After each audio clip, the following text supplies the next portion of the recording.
ng isang libingan. The truth is, death is not the end of life. There is life after death. Ayun po yung pag-uusapan natin sa araw na ito. Amen po ba? Amen. And let us be excited sapagkat tayo po ay tuturuan ng Panginoon na maitama po yung ating paniniwala patungkol po sa buhay. Amen. Para sa ganon, ang ating pong mga belief ay lagi pong nakaayon lamang sa katotohanan mula sa salita ng Panginoon. Amen. At makatagpo tayo ng pag-asa mula sa pangako ng Diyos na buhay na walang hanggan. Tayo po ay manalangin. Dakilang Panginoon, marami pong salamat. Ama, narito po kami, nagpapakumbaba. Linisin niyo po kami sa lahat ng aming mga pagkakamali, pagkakasala. Patawarin niyo po kami. Narito po kami, Panginoon Diyos, humihiling na sa amin po pagtitipon na ito, mamuna ka sa amin. Nawa ang presensya mo, Panginoon, ang mangibabaw sa bawat isa. Wala pong anumang gawa ng kaaway ang siyang guluhin ang aming atensyon sa oras na ito ng aming pakikinig. Upang sa ganon, Panginoon Diyos, ay lubos naming matanggap ang banal mong salita. At kayo po nawa ang mangusap sa amin. Buksan niyo po ang aming puso at isip sa bawat mga salita ng aming pong pagbubulay-bulayan sa araw nito. Panginoon, salamat po sa katotohanan, sa kalakasan, kapayapaan, katotohanan mula sa iyong salita na aming patuloy na tinatanggap upang patuloy kaming patatagin, palakasin sa pananampalataya, Panginoon. Narito po kami, lumalapit sa iyo, mangusap ka sa amin. Panginoon, meron mang pong pinagdadaanan ng bawat isa, merong pagsubok sa buhay, kabigatan sa puso at isip, pero ikaw ang aming kapayapaan. At ang salita mo, ang salita ng buhay, na nagbibigay sa amin ng tatag, kapanatagan, katiyakan sa buhay na ito. Kaya salamat po, dahil kung paano pinalalakas ng pagkain pisikal ang aming mga katawan, ganun din naman ang mga salita mo nagpapalakas ng aming buhay spiritual. Kaya po sa inyo ang lahat ng papurit at salamat. Ito po ang aming dalangin sa pangalan ng Panginoong Jesucristo. Amen and amen. Palapakan natin ang Panginoon. Beyond the great. Palapakan po natin ang Panginoon. Amen. Let us be attentive and alive. Para talagang matanggap natin yung mensahe ng katotohanan. Ang salita ng Diyos na tayo po talagang excited sa Panginoon. Beyond the grave, sa kabila ng libingan.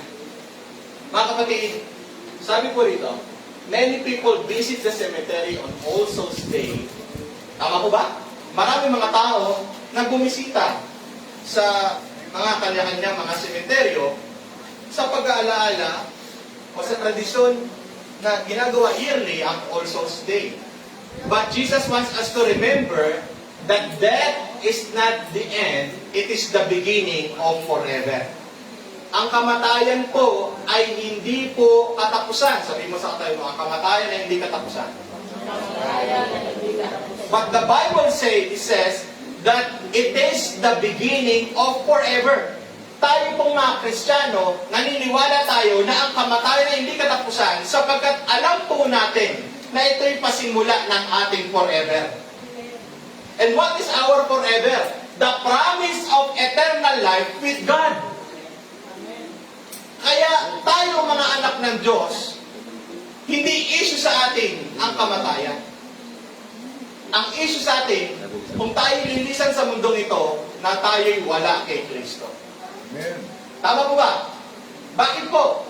Kasi alam natin, death is not the end, but the beginning of life in eternity with God. Amen po ba? Amen. So, kung ito po yung inihintay nating mga anak ng Diyos, yung pangako ng buhay na walang hanggan kasama ang ating Panginoong Diyos, death is not an issue. Sabi niya po natin, death is not an issue. Death is not an issue. Issue pa po ba sa atin ang kamatayan?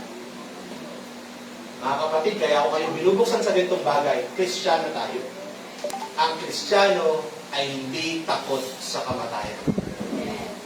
Ang Kristiyano ay hindi po apektado, bagamat malungkot na dumarating minsan na may mawawala, meron pong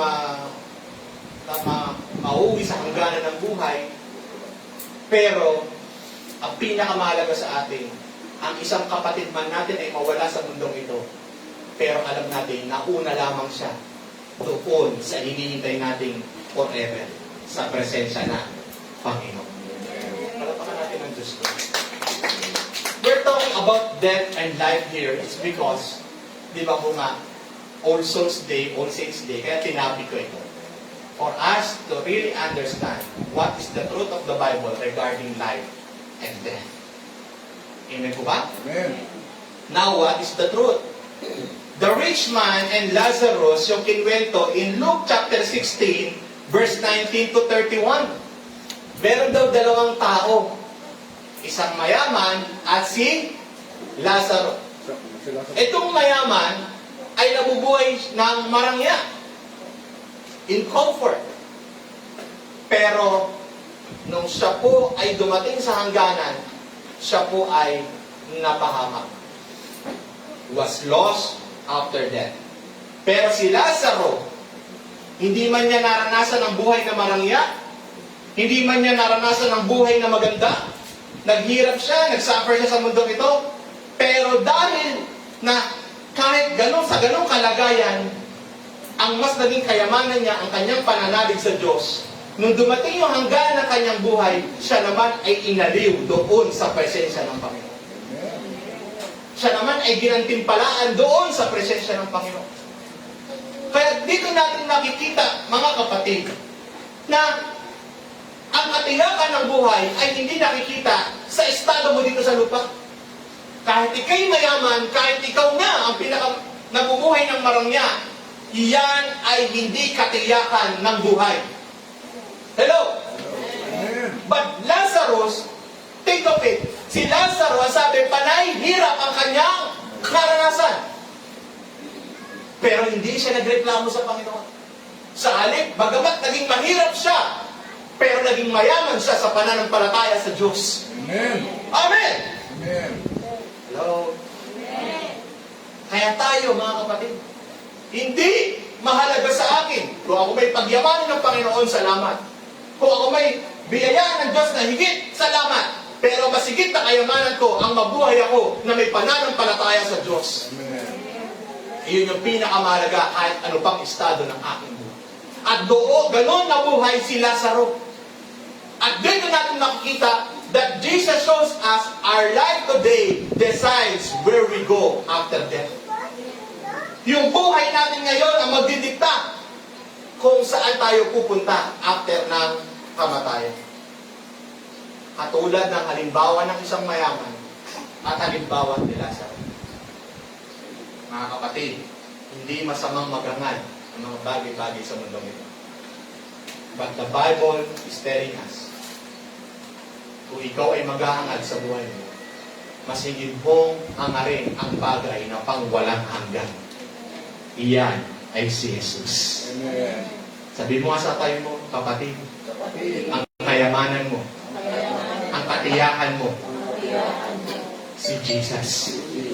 Dumating man ang hangganan ng ating buhay. Palapakan natin ang Panginoong Jesus. Amen po ba? Amen. Sabi ng Luke 16:26, in addition, there is a deep hole between us and you, so that those who would go across from here to you are not able, and no one may come from your side to us. What does it mean? Tagalog. Yung namatay si mayaman at yung namatay si Lazaro, sila po ba ay pumunta pa sa waiting area? Na tinatawag na, sa marami, tinatawag nilang purgatorio. But in the Bible, there is no word as purgatory. I need to tell this because I need to stand what the Bible is saying. There is no purgatory in Bible. Nung sila'y namatay, saan sila napunta diretso? Yung isa ay? So there is two place only in the Bible after death. That is heaven and hell. May sinabi ba doon, naghintay po sila sa purgatory? Naglakbay sila in 45 days? sorry to tell. But I need to preach this because this is the truth from the Bible. Amen. Ang sabi po dito, merong malaking pagitan sa kanila. Yung lalaking mayaman nung namatay, ba? Yung sa Tagalog, at bukod paroon, may malaking pagitan sa pagitan namin at inyo. Kaya walang makatatawid mula rito patungo sa inyo. At wala rin makakatawid mula dyan patungo sa amin. Kapag ang isang tao ay namatay, tama ko ba? Alam na kung saan siya patutungo. It depends kung ano ang naging buhay niya dito sa lupa. Amen. Kaya ang chance ay nung nabubuhay pa, hindi yung chance kapag namatay na. Kaya pag sinabi, ipag-pray natin ang patay para makarating siya sa langit, there is no second chance. The chance that God is given to us is nung ikaw ay buhay pa. Amen. Hello? Nung ikay nabubuhay pa, nung nabubuhay kang tinanggap mo si Kristo na iyong Panginoon at tagapagligtas. Amen. At nag-decide kang sundin siya sa iyong buhay, yun yung pagkakataong ibinigay ng Diyos nung ikay, nung tayo ay buhay. Pat nung ikay namatay, huwag tayo maniniwala na sabihin, ipag-pray natin ang kaluluwa niya para siya makapunta sa langit because there's no more second chance. Hello? Tapos sa inyo magte-theological facts tayo ngayon eh. Pero kailangan niyong maunawaan ang mga bagay nito because kung maniniwala tayo, maniwala tayo sa sinasabi ng salita ng Diyos. Hindi sa tradisyong na kasanayan ng ating mga ninuno. Ang sabi, death is not the end. Ang sabi ng Hebrew chapter 9 verse 27, people die once and after that is judgment. Pagkatapos daw ang isang tao mamatay, ano daw sunod? Judgment. Judgment. Hebrew 9:27, itinakda sa mga tao na minsan lamang mamatay at pagkatapos ng kamatayan ay haharap sa paghuhukom. Kung tatanungin ko po kayo, lahat ba kayo ay nakahanda ng humarap sa Panginoon? Amen. Parang hila eh. Lahat ba tayo na dito ngayon ay handa ng humarap sa Panginoon? Amen. Kapag ba ikay namatay, nakatitiya ka ba sa langit ang iyong punta? Amen. Para mo din na naman ang sumagot.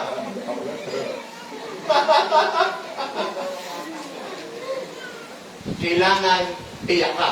Bakit? Dahil naniwala ka, alam mo, na walang ibang daan sa kaligtasan kundi si Jesus na iyong sinampalatayanan. Amen. So bakit ka magdududa sa kaligtasan mo? Bakit ka magdududa sa pagpunta sa langit kung alam mo sa puso mo na tunay mong tinanggap si Jesus bilang iyong Panginoon at tagapagligtas? So ang assurance mo ay hindi yung mga bagay dito sa lupa, yung estado mo sa buhay, hindi yan mga assurance mo. Ang assurance mo nung nabuhay kang kay Kristo. Because He is your salvation. He is your eternal life. Palapakan natin ang Panginoon. The truth is, death is not the finish line. Okay? Kung hindi pa pala finish line ang death, ibig sabihin, dito pa lang sa mundong ito, ayusin ko na ang buhay ko na nakay Kristo. Amen. Kasi pag ako'y namatay na, there's no more chance. Kaya nga habang malakas tayo, naglilingkod tayo sa Panginoon. Amen. Habang malakas tayo, sumusunod na tayo sa Panginoon. Habang nabuhay tayo, nagmamahal tayo sa Panginoon. Kasi alam natin, this is the only chance na ako'y makapamuhay kasama si Kristo. So that when the time comes, when the time end or comes, alam ko, kasama ako doon sa promise of eternal life. That's why, minsan ko na na-preach to, do not settle your life here on earth. Kahit na settled ka dito, establish ka dito, kung hindi ka naman settled sa eternity, walang kabuluhan ang naging buhay mo dito. Amen. Kaya settle your life in eternity. Make sure kahit ako yumaman sa mundong ito, pero ang masigit ko, ang makamit ko, ang buhay na wala hanggan dahil kay Kristo. Kaya the soul, ito pa, the truth is, the soul does not return to earth. Ibig sabihin, mga kapatid, pag isang tao namatay, Hello? Hindi na siya yung parang alam niyo yung word na reincarnation? Na pag pinakita kang paru-paro, si ano yun? Yes, we Baka yung kapitbahay ko yan namatay. Kasi inaway ko, naninigil ang utang, kaya... There is no reincarnation. The soul does not return to earth. Alam niyo po ang reincarnation sa nanggaling na belief? It is sa Buddhism and Confucius. Tama? Doon nanggaling yung belief na yun. Reincarnation. Diba? Kaya pag nanonood ka ng Chinese drama, mamatay na bigla na buhay, magiging gante, pero pinakamayaman pala. Tama po ba? So, ibig sabihin, walang pagbalik ng isang namatay. After death, judgment, either they will go to eternal life or they will go to eternal death. Kaya mga kapatid, now is the time to follow Jesus. Everybody say, now is the time. Now is the time. To follow Jesus. Follow Jesus. Wala nang ibang magandang time, kundi now. Hello? Wala na wala na magandang time to follow Jesus, kundi ngayon. Bakit po? Walang nakakaalam ng hangganan ng ating buhay. Hindi nga natin alam, malakas pa, biglang magulat na lang tayo ay hangganan na pala ng buhay. Hindi na nagising. Tama po ba? Yung kamukha ko, si Rico yan. Yes. Diba? Ay, may nag-ring up. Diba? Hindi natin alam, natutulog lang, biglang namatay. Diba? Eh di, ako na lang ngayon yung mukhang Rico yan, nawala na yung original. Tama po ba? Diba? Hindi natin alam eh.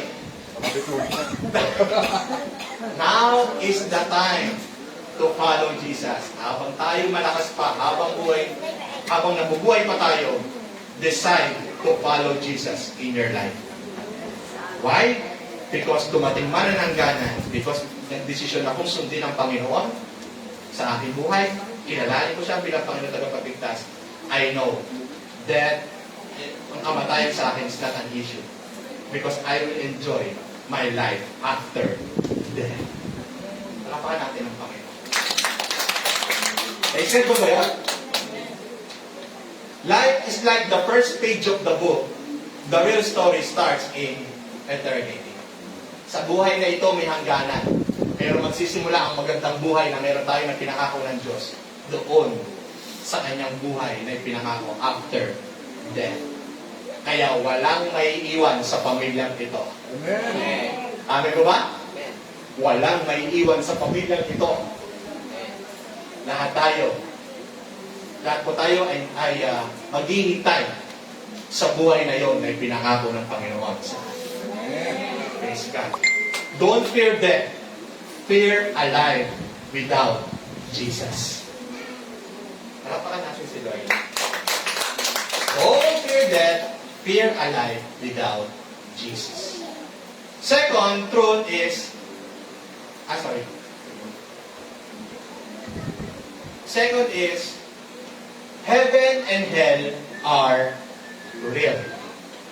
Diba nakita natin sa kwento ni rich man and the Lazarus. Luke 16:23, the rich man was in pain and look up. Sa gitna doon po ng matinding hirap ng mayaman, tumingala siya kasi nasa siya, impyerno siya. At matinding hirap niya, napatingala siya. Natanaw niya doon sa langit kasama ni Lazarus si Abraham. Nakita po ninyo? He was in pain. Nasa matinding paghihirap siya doon. Kasi nabuhay siyang mayaman, naging humble siya. Kinutsa niya mga may hirap, pinakain niya, mas mapalad pa daw ang mga aso sa naging buhay ni Lazaro. Pero ito mayaman na ito, ay dahil siya ay nakakaangat, ay naging matakas siya, naging hambog siya. Na para bang dahil sa kanyang estado ng buhay, hindi niya na kailangan ng Diyos. Pero si Lazaro, mas lalo nagtiwala sa Panginoon kahit sa anumang kalagayan ng kanyang buhay. At siya'y naghirap. So nakita po natin dito, no? There are only two places forever. And that is heaven and hell. No middle place, no purgatory, no second chance after death, wala na. The only chance is here, while you are still alive. Kaya ang tanong ko po sa inyo, what we decide now lasts forever. Ano po ang desisyon mo ngayon? Pipiliin mo bang sumunod na ngayon sa Panginoon? Amen. Pipiliin mo bang sumunod sa Panginoon? Amen. Will you commit your life to follow Jesus while you're still alive? Amen. Why? It's because we believe na thou is the chance na binibigay ng Panginoon sa atin. When a plane takes off, you can't move to another plane. Life is like that. When we die, we can't change our direction. Meron po ba na kapag nakalipad na ang isang eroplano, teka, para po, mama, para po, piloto, lilipat po ko ng eroplano. No! You can change your direction. Tama po ba? Pwede sa jeep. Para po, lilipat na ako kasi mas Quiapo pa rin, nasakyan ko hanggang ano lang. Diba? Sa buhay po natin mga kapatid, kung ikay namatay nang wala kay Kristo, there's no more changing of direction. Kapag ikaw naman ay na kay Kristo, hindi ka, kahit kailanman hindi mo mararanasan ang hirap sa impyerno. Kaya, pag tayo po ay namatay, we cannot change our direction. Kaya nga mga kapatid, pinupush ko kayo. Mahalin niyo ang Panginoon. Sundin niyo ang Panginoon. Magpakatatag kayo sa inyong pananampalataya sa Panginoon. Bakit po? Kasi alam naman natin ang magandang naghihintay sa atin na buhay. Dumating man ang hangganan ng buhay na ito, nakaloob na Panginoon. Ito'y hiram lang natin sa Diyos. Ang buhay na ito. Kung tayo pinagkatiwalaan ng Panginoon ng buhay na ito, be a good steward of your life. Pagbutihin mo ang buhay na ibinigay sa iyo ng Panginoon. Una, sa pananampalataya, sa pagsunod sa Kanya. At paggamit ng buhay mo sa mga bagay na nagbibigay kaluguran sa Panginoon, hindi ng pagsangkapan sa masama. Gamitin natin ang buhay na kaloob ng Diyos, pahiram ng Diyos, sa mabuti na nakalulugod sa Diyos, nagmamahal sa Diyos, sumusunod sa Diyos. Why? Because we want to be a good steward of the life that God's given, that God gave to us. Amen po ba? Praise God. Kaya the choices we make today last forever. Ang pipiliin mo sa buhay mo ngayon, yun yung mananatili magpakilanman. Amen po ba? Are you ready to eternity? Ay, tatanungin ko ulit kayo. Nakahanda na ba kayong humarap sa Panginoon pagdating ng araw? Kung kayo ba'y ahantong sa hangganan ng buhay, nakatitiyak ba kayo kung saan kayo pupunta? Kunti pa rin. Nakala ko pinaliwanag ko na. Sigurado pa rin. Kayo ba ay nakatitiyak pag dumating ang hangganan yung buhay, alam nyo kung saan kayo pupunta? Amen. Bakit? Because of Jesus. Dapat ganun tayo confident na alam natin na wala tayong katatakutan humarap sa Diyos. Wala tayong katatakutan sa buhay. Kasi buo ang ating pananampalataya that our salvation and eternal life is Jesus Christ. Amen. Whom we put our trust and faith and we follow. Amen po ba? Amen. Praise the Lord. Last is, live for eternity. Mabuhay tayo na para bang last day na. Hello? Kasi, hindi natin alam ang pwede mangyari. Tama po ba? Amen. Di ba sabi nga ng mga ngaral, alalahanin mo ang Diyos sa buhay ng iyong paiginsang kabataan habang ikaw ay malakas pa.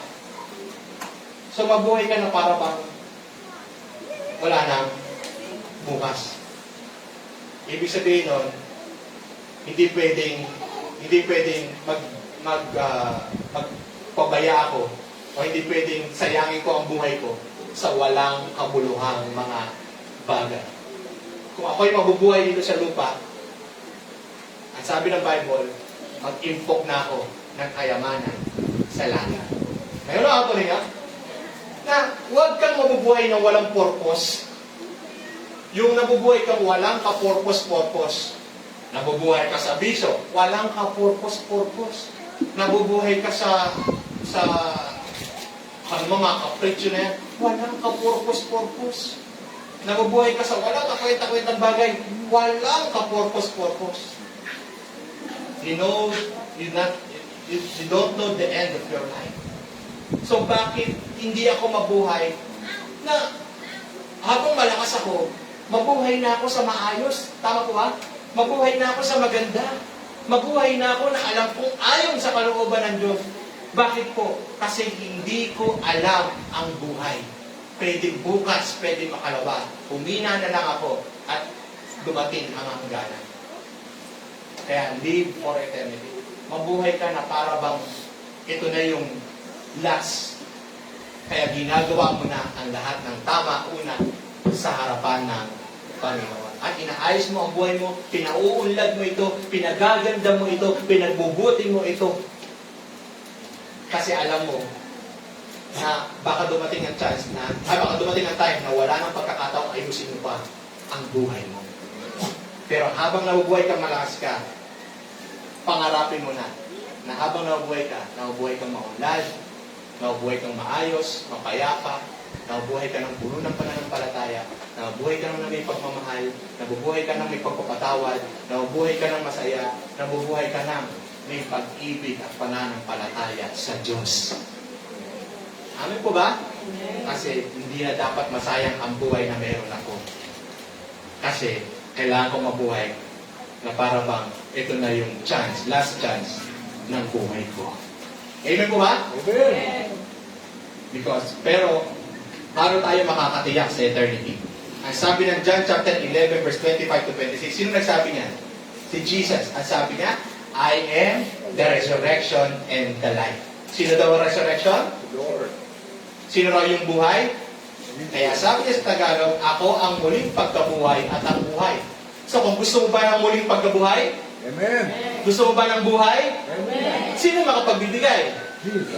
I am the resurrection and the life. Without Jesus, there is no resurrection. Without Jesus, there is no eternal life. Amen?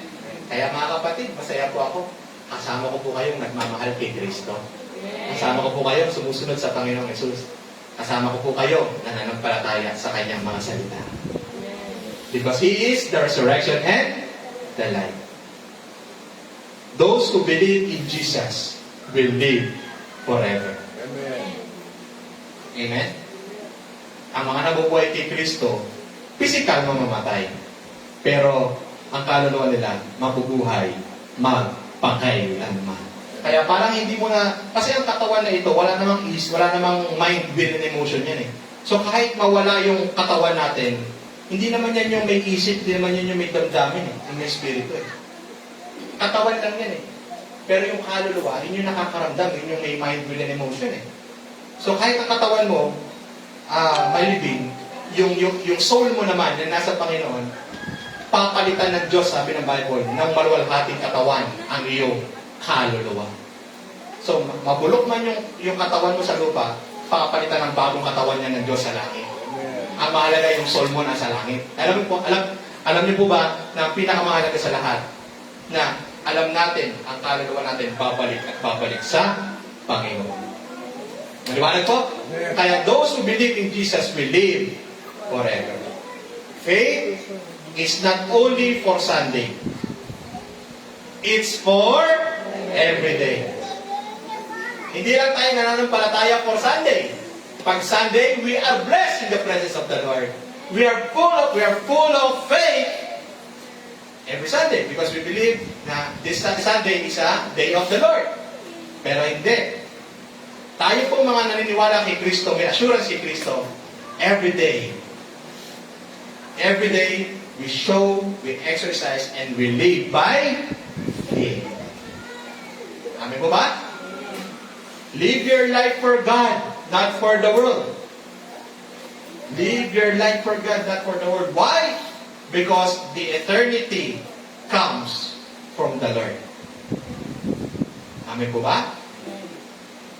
Apart from Him, there is no salvation, there is no eternal life. Amen. Kaya live ready. Handa ka na ba? Amen. Eternity starts when your heart stops. Kaya sabi ko nga po sa inyo, walang nakakaalam kung kailan hihinto ang ating mga puso. Kaya live ready. Para tayo maging ready, ang sabi ni Jesus, I am the resurrection and the life. So lagi tayong ready sa buhay na ito kung tayo ay hindi aalis sa presence ni Lord. Amen. Kung tayo magpapatuloy kay Lord, we live ready. Kaya may tatalikod pa ba sa Panginoon? May magbabackslide pa ba sa kanyang pananampalataya? Habang buhay pa tayo magpapatuloy kay Kristo? Amen. Magmamahal kay Kristo? Susunod kay Kristo? Amen. So therefore, we are now ready to live for eternity. So when the time comes that our heart will stop, ready na tayong umarap sa Panginoon. Kasi nabuhay tayo kasama siya. Amen po ba? Kaya, don't follow wrong beliefs. The Bible does not teach prayers for the dead. Ay, manalangin tayo para makapunta sa langit. Okay? Kaya nga, mga kapatid, this is my reminder. Please remember this. Honor your loved ones by living a good life for God. Lahat ng inyong mga mahal sa buhay na nabubuhay silang kumikilala sa Panginoon, i-honor nyo sila. Why? Kasi ibig sabihin lang nun, nabuhay sila sa mundong ito, na hinihanda nila ang kanilang buhay for eternity. Amen. Kaya kayo, may mga mahal kayo sa buhay, kahit mga kapatid natin sa pananampalataya, let us honor one another. Why? Kasi nung nabubuhay sila, na inihanda na nila, ipinagkanob na nila ang kanilang buhay para sa walang hanggan. Kaya live with purpose. Pray, read the Bible, and obey God daily. Share the truth. Tell others that only Jesus gives life forever. Yan yung ginagawa natin sa buhay na ito. Bakit po? Kasi we live for eternity. Kaya nga, may conclusion. Dito na po ako magtatapos. Sa malakas na palakpak. Dapat mas malakas na palakpak. Also, Day talks about death, but Jesus gives us hope for eternal life. Ito ngayon, also Day talks about death. But ang pinag-uusapan natin ngayon, yung pag-asa sa buhay na walang hanggan. Hatid ng Panginoong Jesucristo. Kaya mga kapatid, live with faith, not fear. Amen po ba doon? Live with hope, not superstition. Hindi yung mga paniniwalang walang katotohanan o walang basihan. And live with Christ, not tradition. Amen po ba? Amen. Kaya, maraming salamat po sa bawat isa. Purihin po atin ang Panginoon. Nawa, mas ma-appreciate natin ang buhay na natin Kristo. Our salvation, our eternal life, our assurance in eternal life. Amen. Paraparan natin ang Panginoon. Tayo po ay manalangin. Dakilang Diyos, maraming pong salamat for the message of truth na iyo pong binahagi sa amin sa araw na ito. Tunay nga po, Panginoon, that death is not the end. There's life after death. But the question is, are we ready to face that life with you? Are we ready to face you? Are we ready, Lord God, na kami po, Panginoon, ay isa sa makasama mo sa buhay na walang hanggan. Kaya, Panginoon, narito po kami. Nagpapakumbaba. Humingi kami, Panginoon, ng tawad sa lahat ng aming mga kasalanan. At humingi kami ng tawad sa mga panahon na hindi ka naging bahagi ng aming buhay. Panginoon, narito po kami. Buong puso, tumatanggap sa iyo, Panginoong Hesus, bilang aming tagapagligtas, Panginoon Diyos ng aming buhay. Salamat po sa kaligtasan na kaloob mo. Salamat sa buhay na walang hanggan na pinangako mo. habang kami malakas, habang kami nabubuhay. Panginoon, narito po kami. Handang mamuhay ng may pag-ibig, may pagsunod sa iyo. Sapagkat ikaw lamang ang aming katiyakan. Kaya naman, Panginoon, patuloy mong pangunahan ang aming buhay. Huwag niyo po kaming hayaang malayo sa iyo. Huwag niyo po kaming hayaan, Panginoon, maagaw muli ng kaaway. Kundi, tulungan niyo po kaming maging malakas. Tulungan niyo po kaming magtagumpay sa aming pananampalataya hanggang sa iyong muling pagbabalik. Panginoon, salamat sa regalo mong buhay sa amin. Hayaan niyo po, Panginoon Diyos, na mas lalo kaming lumalim at lumago sa buhay espiritual na ito. Hayaan niyo po, Panginoon, na mas magkaroon kami ng joy sa paglilingkod sa iyo. Mas magkaroon kami ng joy to understand more your word, your will in our lives. And Lord, we ask the presence of the Holy Spirit to guide us every day. So that, Lord, patuloy kaming ma-inspire, patuloy kaming, Panginoon Diyos, na ma-motivate, na gawin ang kalooban mo sa araw-araw. May your Holy Spirit guide us and lead us, Lord. For us, O God, na maging on fire palagi sa iyo, Panginoon.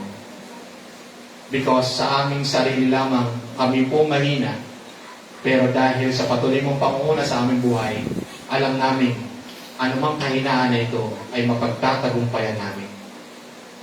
At kayo po ang magbibigay ng kalakasan sa amin sa araw-araw, Panginoon, para magpatuloy kami sa buhay na ibinigay mo sa amin na may pananampalataya, buhay na may pag-ibig, at buhay na may pagsunod sa iyo. Kaya sa iyo po ang lahat ng kapurihan, Panginoon. Ito po ang aming dalangin sa pangalan ng Panginoong Kristo. Amen and Amen. God bless po sa mga